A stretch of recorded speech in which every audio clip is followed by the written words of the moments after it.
અંજાર ખાતે નંદી શાળામાં સેવા કાર્યના ભાગરૂપે સચ્ચિદાનંદ મંદિરના મહંત ત્રિકમદાસજી મહારાજના માર્ગદર્શન હેઠળ 700 નંદીઓ માટે ગરમીમાં ફુવારા મૂકવામાં આવ્યા છે અને પૌષ્ટિક ફળ દાડમનું વિતરણ કરવામાં આવ્યું હતું.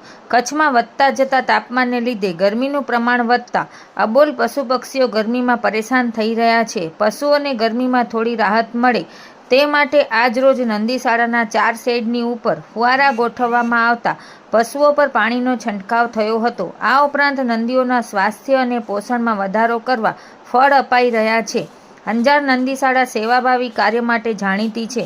રોજિંદા 700 જેટલા નંદીઓ માટે સુચારુ રીતે રહેવા, ખાવા અને તબીબી વ્યવસ્થા ઉપલબ્ધ કરવામાં આવી છે. નંદી શાળાના સેવા કાર્યમાં ત્રિકમદાસજી મહારાજનું યોગદાન મહત્વનું રહ્યું છે. નંદી શાળામાં અનેક લોકો નંદીઓની સેવા કરી રહ્યા છે.